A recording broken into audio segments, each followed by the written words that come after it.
Are there any drummers in the house? I play percussion. That's because you couldn't play anything else. Shut up. Come here, dude. Hey, man. Did you touch my drum set? Nope. It's just weird, because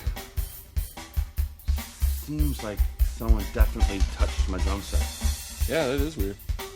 'Cause I didn't touch them.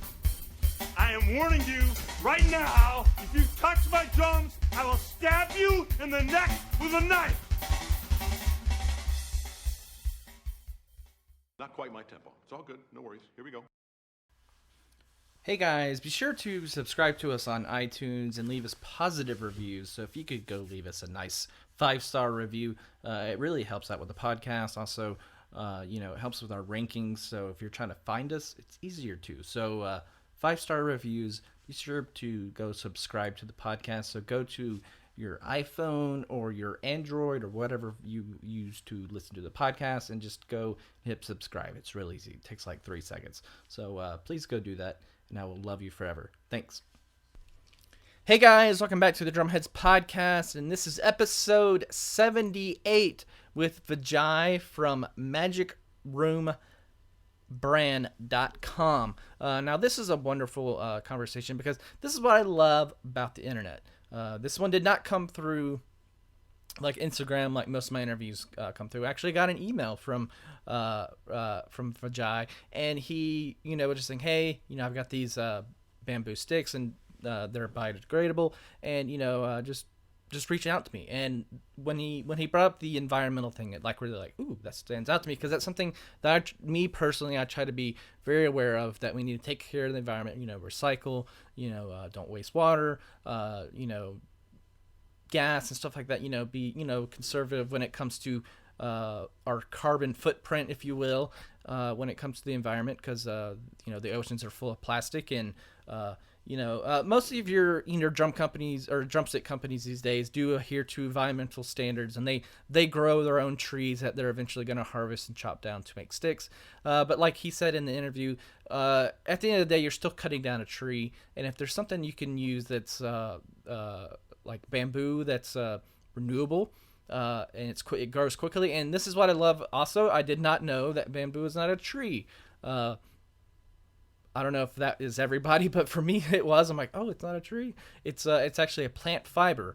And so I was like, wow, that's just, again, you learn something new every day. And so I just thank you again, Vijoy, for being on and just opening my mind to this, aspect of, we need to take care of the environment. And, he wanted, what his, mission was to make high quality sticks and picks for musicians, but also, eliminate some of the carbon footprint that is with the accessories, because there's not a lot of musical instrument accessories out there that are not made from plastic or wood. And so to adventure into this kind of territory, and so you can make a difference, is a well worth adventure, in my opinion. It's a great endeavor for sure. Is anything that you can do to take care of the environment. I'm not saying you have to be, you gotta start shopping at Whole Foods, buy a Prius and turn vegan. No, it's just small things, we can do to take care of the environment, because it's the only world we have right now, and we gotta take care of it. So that's me being my little progressive self. But anyways, so here it is, episode 78 with Vijoy from magicroombrand.com. So give them go check them out. I'm very excited to try out their sticks, especially the bamboo ones, because he said when you're done, you just put them in the ground and they become part of the earth again. So I like that. That's that's cool, because I'm like, I asked the question during the podcast, I'm like, I have all these broken sticks, what am I do with them? I've been throwing them in my woods, and I'm like, is that all right? It's like, I'm conflicted. Is this okay to do this? Am I littering what's wood? I'm putting them back in the woods. Is it okay? So but yeah, it was a great conversation. So here it is, episode 78 with Vijoy from magicroombrand.com. Check it out.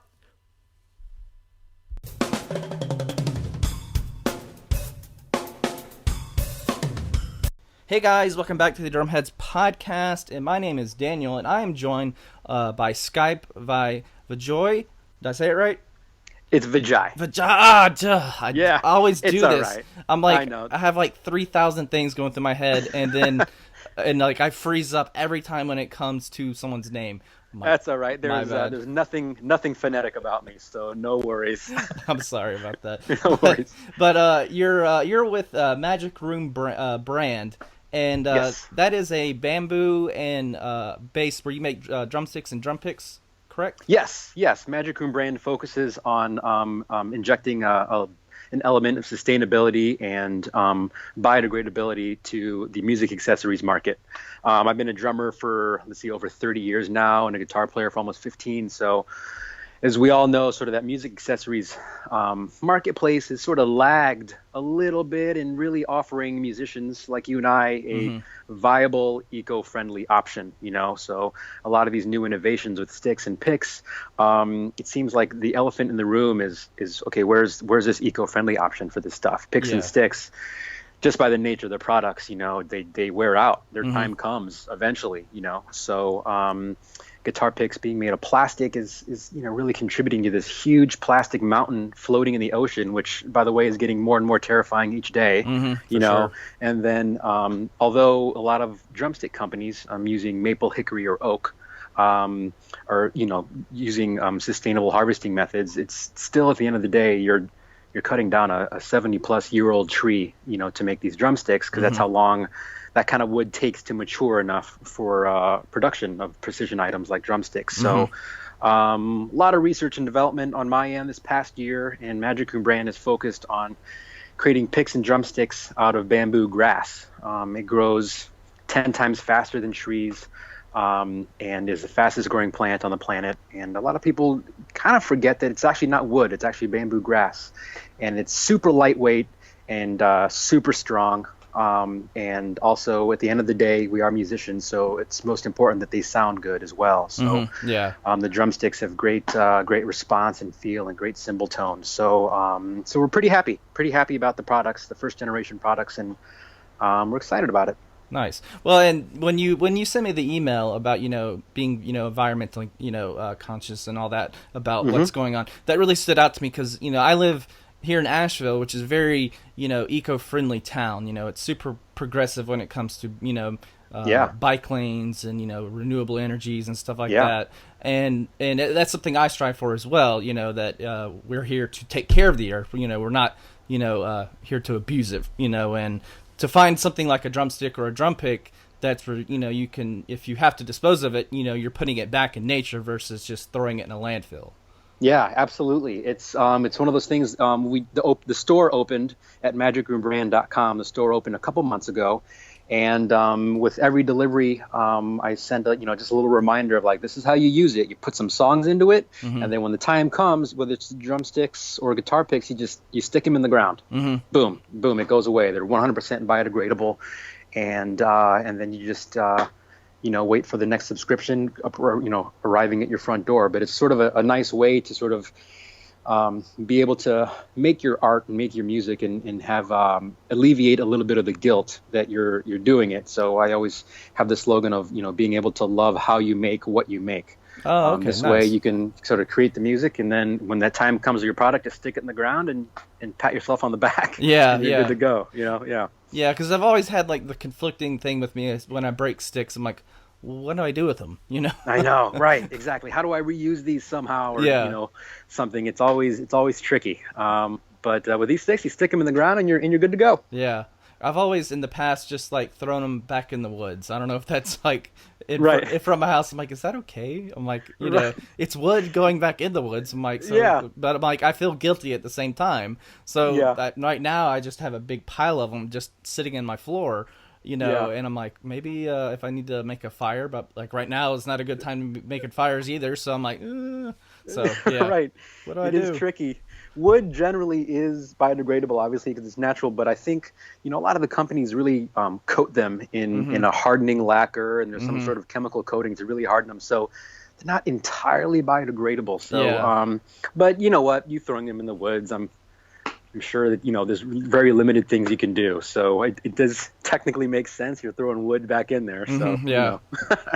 I've always wondered that. I'm like, is there like a place you could take them and they could like reuse them again, like, or, break them down and, remake a stick or do something else with it. So I don't know. It's just That'd be amazing. There's your $1 million idea right there, man. All right. There you go. Let me write that down real quick. All right. Got it. Well, cool. So back to being, I guess we'll talk about being a drummer. So you've been playing for, you said 30 plus years? Yeah, about 30 years. I started, when I was in elementary school, and actually I started playing the clarinet. And I was awful at it, man. It just wasn't my thing, Yeah. Like I like braces at the time, and it really wasn't working out. And then I was like, you know what? If I'm gonna do this and create stuff, it'd be fine if I actually was like hitting things too. That's cool, right? Mm-hmm. So I went and did that, and got the bug early, man. And I've been playing ever since. Was playing in concert and pep band all through high school. Started my first band in high school, and in bands all through college, and ever since. It's one of those things that, like, if it's a certain phase people go through in life, then you grow out of it. But if it's really something that you're passionate about and it's really part of your character, there is no growing out of it. That's just part of who you are, So I'm speaking with you right now in my home studio here in my basement, and got everything set up, and I've got some young boys as well, and they love it too. We're playing drums and guitar every single night, and they love it too. So they're already sort of growing up with this appreciation of having music in the home, So it's a lot of fun. But it's fun. We started our first band when I was 15 actually, which is where the name Magic Room came from. Me and my buddy Luke started our first band in high school in my parents' basement. And we were, again, just not good, but Luke was a fantastic songwriter, so the songs were much better than we were, but we loved playing, and we didn't have any money or any gear, and it wasn't like you could just run up to a Guitar Center or anything there and get stuff. So we ended up going to my parents' storage room, which was where we kept like just a bunch of old, just broken stuff, and you going in there with like a roll of duct tape and seeing what we could duct tape together to make a mic stand or make a keyboard stand or make a cymbal stand or whatever. So there's this whole element of like, creativity, being bred out of ingenuity, that I really wanted to keep as a sort of a foundation of my business. And we always called that room the Magic Room, because we'd always go in there and magically find exactly the pieces that we needed to make whatever we needed to make, So Nice. I wanted to sort of keep that, which is where I came up with the name. Nice. That's cool. But it was fun. Did you come from a musical family at all, or were you? Not really. I think my parents were always really interested in music. I have two older sisters, and they always pushed them to learn an instrument. And then my oldest sister, she just never really got into it. And then they tried again with the middle child, the younger of my two older sisters, and she never really got into it. So by the time I was born and growing up, my parents were just like, forget it. Like, our kids are not going to be musical. Let's not even bother with this one. And it turns out I was the one who got hooked. Got hooked on it. So that's the way it works. That's the way it goes. Yeah, exactly. It's like it's a lost cause. Oh wow, he is doing it. Cool. Oh, okay. Yeah. Exactly. Yeah. Did you grow up in the St. Louis area, or? I did. Born and raised here. Okay, Born cool. and raised in St. Louis. I went to college in Boston. Loved Boston. Oh, that's a great and town. then it really is. And then found my way back home. Oh, nice. Cool. Yeah. So who was that first drummer that really stood out to you? Stuart Copelnad. Exactly. You're my friend. Exactly. You're automatically my friend. That's amazing. That's great. Yeah, so my oldest sister, I had mentioned before, she's 12 years older than I am. So she used to come back from college, and I was, like 6, 7 years old. She used to come back from college and just, blast her stereo with, the Police, old Genesis, old Talking Heads. And I'm like, 6 or 7 years old, and all my other friends are listening to whatever they're listening to, and I was growing up on like, play that drum fill from In the Air Tonight again. I'm in some 6-year-old, you know what I mean? Let me learn that. That is like the instant I became like, ooh, I want to do what he just did, So like, which is, I'm not the only one who's ever said that, of course, but it was like, I was listening to all these bands, and then the Police just, that band just kind of just punched me in the face when I first heard them. It was just like, wow, what is going on with these guys? Yeah. So, and I grew up always kind of regretting that I never got to see them live. And then finally, several years ago, they came back to, and I was just like, I don't even care how much tickets are. I am going to this. Like, that is the guy. I still have a poster of Stewart Copelnad, which I'm looking at right now up on my wall. I'm like, that is the dude. I'm going to go and go see that. And I was ecstatic. My first kit was a Tama kit just because he had one, and just fell in love with him. Those he's still got it too. I mean, those guys are still getting after it. So it's definitely the first inkling of inspiration. Oh yeah. Stewart. I mean, it's funny because, I grew up post, Police. So I was like, I'm never going to see him. And like you said, when they came out with their reunion tour, I'm like, I don't care what I have to do. If I have to sell a kidney, I will sell it. Exactly. I have two. I can just go with one. Right. But luckily, I had got tickets, and my wife and I went, and it was fantastic. Yeah. And that's great. And my oldest son, his name is Copeland. So. Are you kidding me? That's amazing. Yeah. My wife came up with that name. I remember we were standing in line to go on a ride at Disney World. I think right after we got married, we were just talking about kid names, and she's like, because I'm a big Carter Beaufort fan. She's like, I like the name Carter. Yeah. I'm like, I don't really know if we like that. I'm like, yeah, I don't know if either. She's like, what about Copeland? I'm like, Copeland. Let's do it. Done and done. Yeah. So, That's amazing. 3 years later, we chose that name. Oh, that's incredible. Yeah. And I've got his snare drum. I've got, that's like my baby. I'm looking at it right now because my drums are set up in my kids' room, like their playroom. So yeah, part of it's mine and part of it's theirs. So I just put a new head on it. So it was it's a fantastic snare. Oh man, that's amazing. Yeah, cool. So what kind of music were you into? Like growing up, like wanting to play, like the Police, or was it just kind of all over the place? Wow, kind of all over the place, to be honest. Really all over the place. I kind of got into reggae a little bit when I was in high school, which is maybe weird to say, but maybe not. No, not for me. Got into reggae, yeah.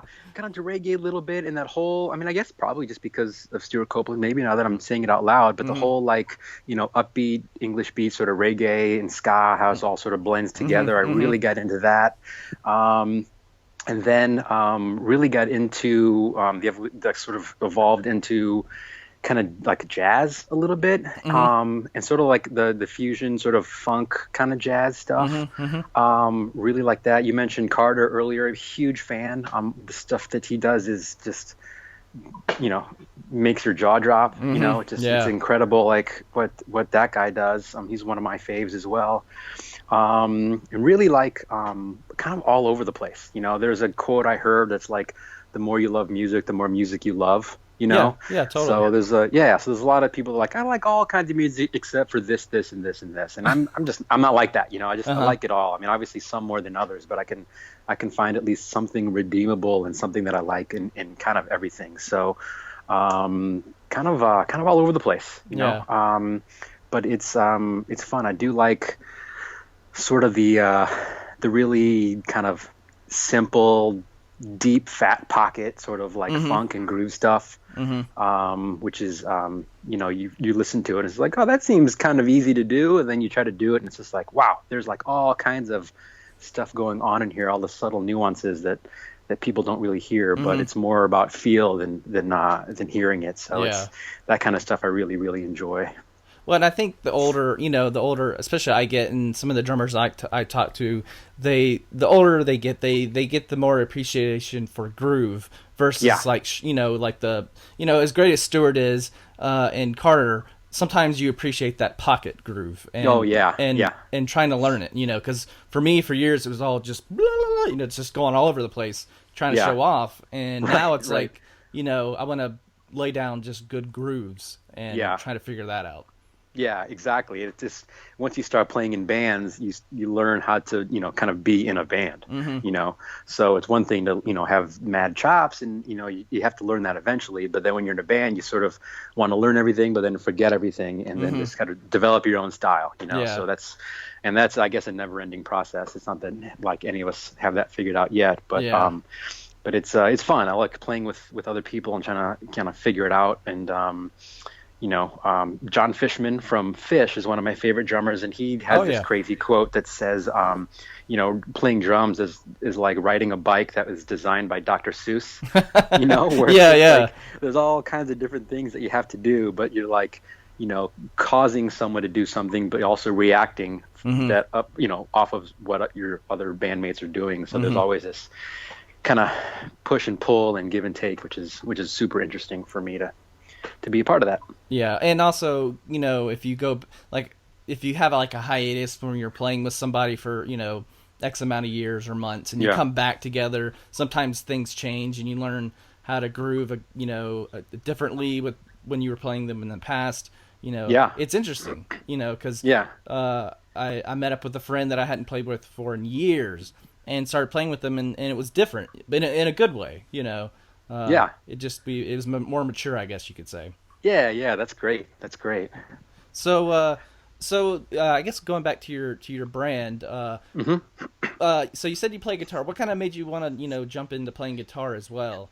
Yeah, so the band I spoke of earlier in high school, I would sit there and I'd try to come up with the right beats and try to come up with the grooves and everything. But when the other musicians would speak that language of like, oh, take it up a half step to the C sharp minor, and then bring it down, and then the chord change, and then all of a sudden it was just like it started getting frustrating where I couldn't be a part of that conversation because I didn't understand what they were talking about. Yeah, totally. So I was like, all right, if I'm gonna sort of be a better drummer and understand sort of the shape of my puzzle piece into this, I need to understand what the shapes of the other puzzle pieces are too. That's just true for being in a band. That's true for really anything. So the more you understand about everyone else you're interacting with, the more you can define your own shape. So I was just like, I gotta figure out what the heck they're talking about. So I bought a super cheap guitar.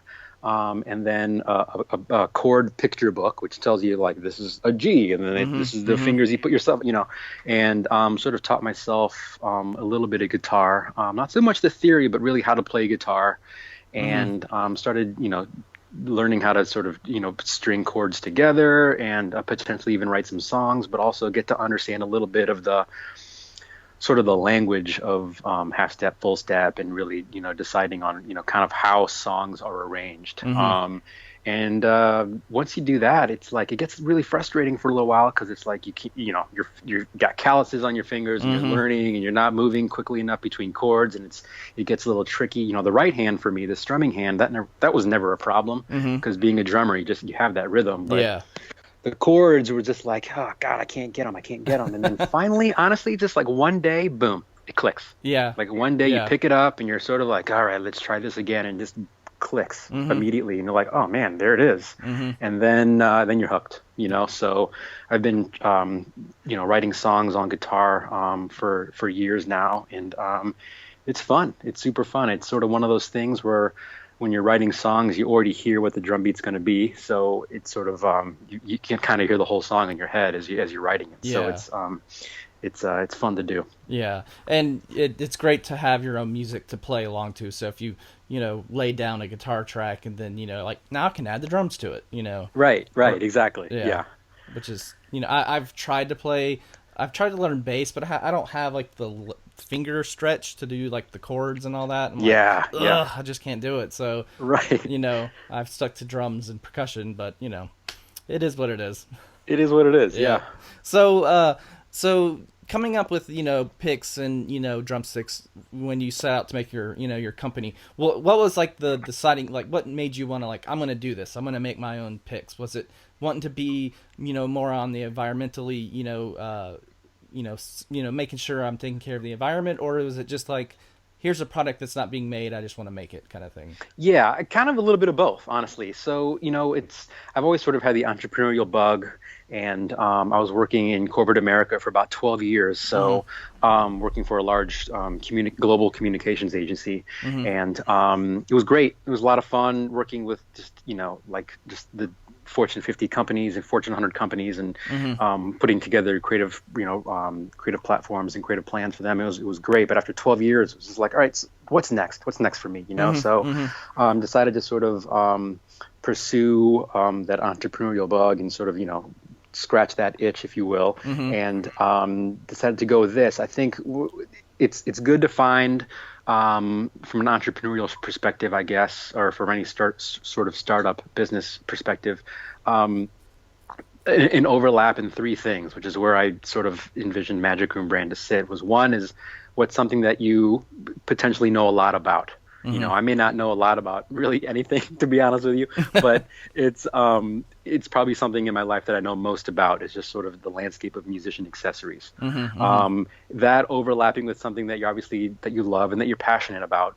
But that third piece, I think, is one where, so not only do you know a lot about it and you love it, but is there a potential market opportunity? And if you look at those three things, and if there's an overlap between those three things, that's could potentially be an entrepreneurial venture for you. So that's where I figured out where Magic Room brand kind of sat, because there really isn't a whole lot of eco-friendly options out there, viable eco-friendly options that are out there. I had no interest in creating an eco-friendly option of drumsticks and guitar picks that were great. They were biodegradable and they were totally green and eco-friendly, except the quality wasn't good. I had no interest in that. Like, that wouldn't solve any problem. I want it to be at least as good as existing products, but also introducing sort of this eco-friendly, sustainable option. So that was the months and months of sort of research and development and testing, sort of beta testing a lot of the products for several months, and then finally came out with something that I was happy with, and then we opened up. Nice. Yeah. When you beta tested, did you do it yourself, or did you like have some musician friends like, hey, here's some sticks, here's a pick, try it out, let me know what you think, tell me the pros, the cons, and then go from there? Yeah, I definitely gave it away to as many people as I could, letting them know that here's the deal, here's what I'm doing. Would love your feedback, to both bass players, guitar players, well, I guess all three, bass players, guitar players, and drummers of all different styles and different kind of levels, to be honest with you, and just ask for brutal, honest feedback. And a lot of the feedback I got was help. A lot of it was pretty good, which I was excited about. But to be honest, I was a little bit even more excited about the ones that weren't that good. That were like, actually, you know what would be great is, you need to do this, and you need to do this, and that was the kind of stuff that was really a little bit more actionable. And it really helped me sort of tweak the product to the point where I was confident that the first generation product would be a good foundation to start the company.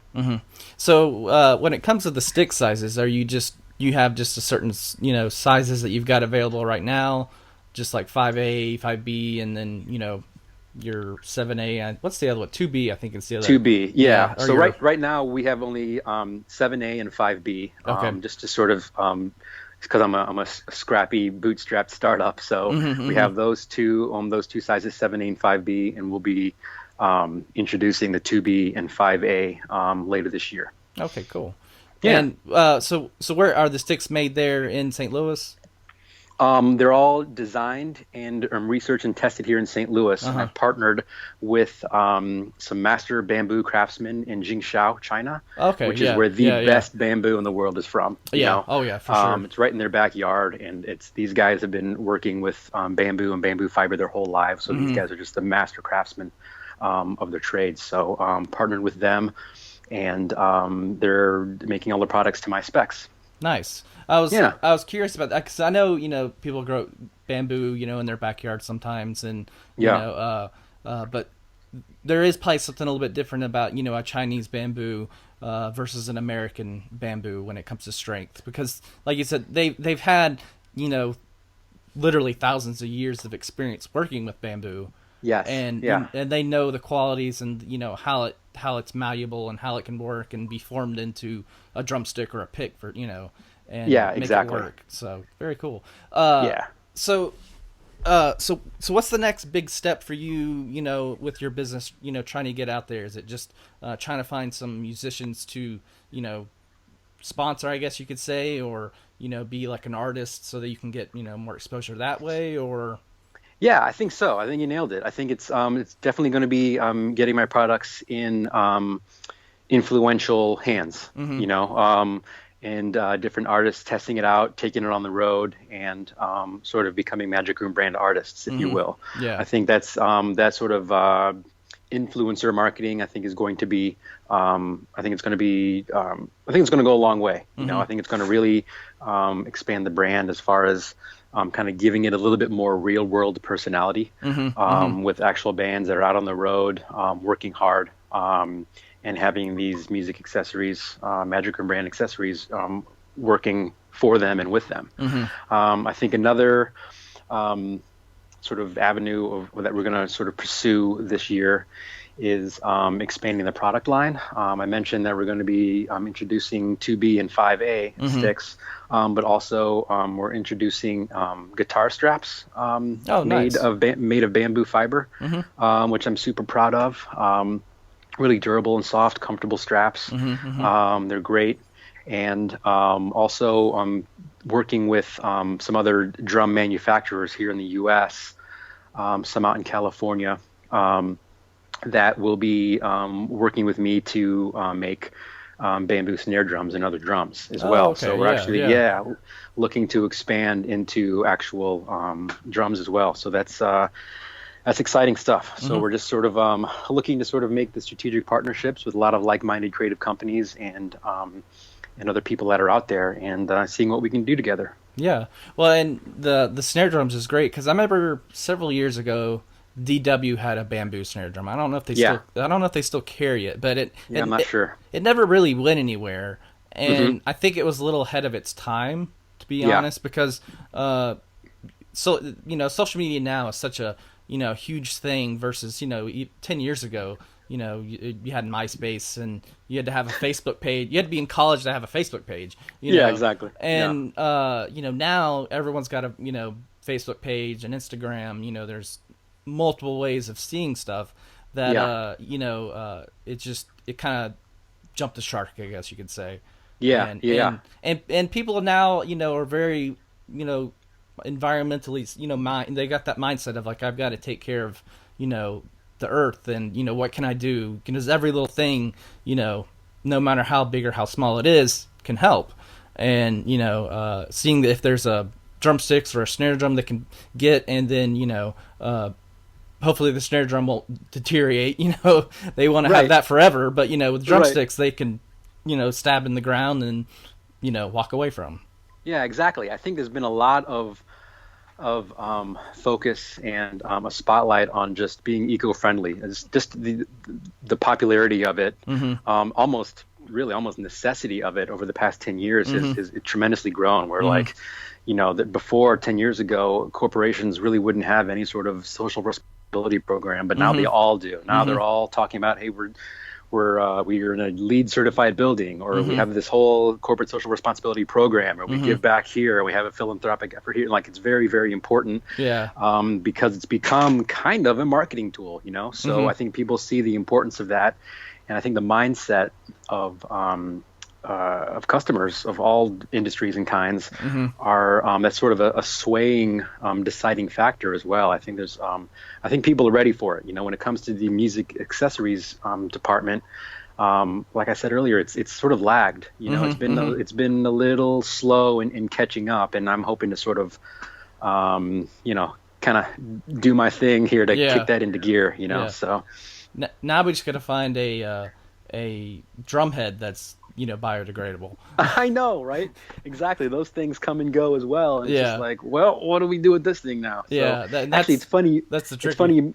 Yeah, that's the tricky part. And it's funny you mentioned that, because another one of my hobbies is I paint them. I make art with them. So whenever they're worn out, I actually paint them and make art with them and then give them to friends and family. Nice. So it's one of those things where like, what am I going to do with this thing? So I try to do that. Yeah. So who knows? There's a company in Oregon that does that. I don't know. Oh, really? I think their name's Visionary Drums, and I think they do like custom artwork, with the drum. I don't know if they use used heads, but it'd be cool if they did. But some of the artwork they've done on drum heads is like, whoa, it's amazing.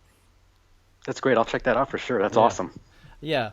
Trying to think what else was on my mind. I never really take like I don't write down questions because I don't like I don't like to.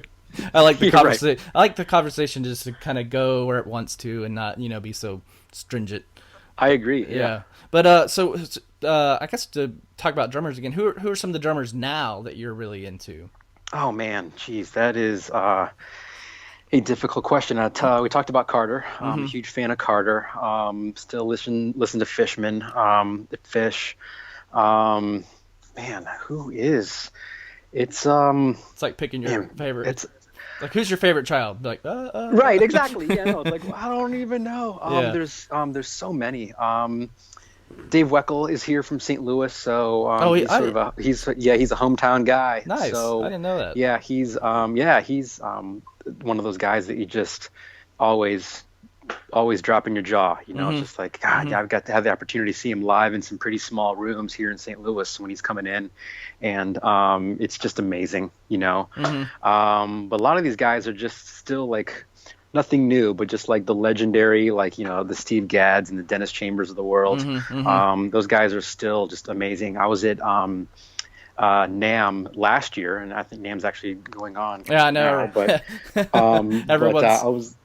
I know everyone's busy. sharing it on everyone's busy up there. I'm like, I'm jealous I couldn't make it out there this year, but I was out there last year, and I walked in to this room, and this bright yellow kit was there, and I was like, that looks like Dennis Chambers' kit. That's amazing. And they're like, actually, yeah, man, he's going to be here in an hour to play. So I was like, okay, I'm just going to camp out right here and not move for the next hour, just so I had a good spot, and got to see him from like 10 feet away. Nice. And it's just amazing. Seeing people like that live and in person just doesn't, there's stuff that's lost in translation when you watch videos, and just being right in front of it's just amazing, there's kind of just kind of a lot. I mean, there's a lot of drummers out there that you listen to. Honestly, just in the past several years, it seems like if you look at a lot of the successful bands or groups or artists that come through and that are sort of have come around, all the drummers are good. It's like all the drums and rhythm sections are good. It's and I don't maybe it was like that all the time. I don't know, but it's gotten to the point where I think people have caught on to the trick that if you want to be in a good band, your rhythm section has got to be rock solid. That's like, it's almost like cheating now. It's just like, everyone else can not be great, but if your rhythm section is solid, then you've got a good band. I think, and I think it's because of the internet more than anything, because the accessibility to learning new stuff is a lot easier. I mean, when I was in high school, it was trying to find a drum video online was it's a cable modem. It took me it took me 20 minutes to download a drum solo from Buddy Rich. Right. And now any kid can go on YouTube and type in Buddy Rich, every solo he's ever done, and then like commentary and broke down step by step how he did the solo, and it's like, oh, okay, wish I had that when I was growing up. Yeah, exactly. Yeah, it's amazing. So we'll have to just hope that there's going to be this incredible generation of just incredibly good drummers coming up in 10 or 20 years. So we'll see, but we're already starting to kind of see that, so it's kind of nice. And when I also see a generation of drummers who are not stuck on playing like mainstream instruments as well. Like they're all into like the boutique, drum shops and custom builders and custom cymbal makers and all that, and really branching out, and they're finding they'll find the sound, and if it's got a different name, I don't care. I was one of those guys like, if it's not Evans or Zildjian, I don't care. Where now people are like, it's I got an Evans and a Remo and an Aquarian, on my kit. It doesn't matter. I like the sound, and people are more forgiving of that these days. Yeah, I totally agree with that. And it's interesting. That was one of the things I found out in my initial market research for when I was in sort of pre-launch phase for Magic Room brand. And it was just like specifically in the sort of accessories department, the brand loyalty has sort of kind of diminished, is maybe a dramatic word, but it's not really there anymore. You know, I mean, there's people that are just like, they reach in their pockets and they pull out the picks that are in their hand. There's like, 4 different brands of picks. They're just like, I don't know, I just like what I like. Same with sticks. People are just like, I've got my stick bag right now. There's 5 different brands of sticks. There's like the whole brand loyalty was sort of started to diminish a little bit, and people were really more open to trying new things, and anything that was going to change the feel or change the sound was definitely a welcome tool, So I think people it's definitely still on the uptick a little bit. Yeah, that's cool. Well, I always like to ask this question before we end the podcast: is what are your other hobbies besides drums, or do you have any? Oh, of course. Yeah, I definitely have some. Drums, guitar, of course, my hobbies. I mentioned painting. Painting is a big hobby of mine. I try to do that as much as I can. Outdoors, I love. I love being outside. It's tough when there's ice storms in St. Louis like there was this past weekend. I hear you. Yeah. I like being outdoors a lot. In just general kind of sports. I grew up playing basketball, so I love playing basketball. I've got 3 boys, so I love chasing those guys around. Oh yeah, I hear you. I got and, two and a girl who's actually crazier than the boys. Oh, that's great. That's great. It definitely keeps you young. It does. It keeps you out there. Music and anything really that's sort of kind of I don't know. I kind of like the hobbies that. And not to be selfish by any means, but I think it's somewhat healthy to have hobbies that really don't have anything to do with anyone else. You know what I mean? To a certain degree, like I got things that I do that are irrelevant to me being a husband or a father or a son or a brother or an uncle. You know what I mean? It has nothing to do with anything. It's just sort of a little bit, not to be cheesy and call it spiritual, but like a little bit more of just like, reminding you who you are, you know what I mean? So, totally. I feel like that is, as I'm sure a lot of people do when they're sit behind their drum kit or when they're writing a song or when they're just, shooting hoops or anything like that. So, those hobbies, they get harder to keep up with the older you get. Back when you were 20 years old, you'd wake up and be like, all right, and the hobby was right there waiting for you to grab it. But now it's like you have to not be doing something else in order to do some of these things. But it also, the harder it gets, the more important it gets. So we do our best here to make sure we can keep all that stuff up. Then you throw kids in the middle mixing, and it's like, woo! It just exactly. Yeah, I know. Yeah. My trick is I just get them involved. So like if if I'm playing drums or guitar, or if I'm just give me the opportunity to at least still do this stuff. If they get involved, they just kind of want to hang out and do things. So so it's a nice little trick for me helps me keep up with some of the stuff. Yeah. Because my drums are in my kids' room, so it's there, and sometimes they'll tool around with it. There's no pressure, and if sometimes they want to they'll get back there and they'll work on a beat, and I'm like, oh, you're sounding good, keep at it, and then nice, and then they're like, no, I'm gonna go play Star Wars. I'm like, all right, fair enough. Right. So can't argue with that. Yeah. Right. They're 6, 4, and almost 5, and then 3. So they they wander. Their attention spans are not super long. The older they get, their attention spans are longer. But it is what it is. That's great. Those are fun ages. Yeah. How old are your kids? One is turning 6 here in about 2 weeks, my oldest, and then I have a 2.5-year-old and a 4-month-old. Oh wow! So you got a little one.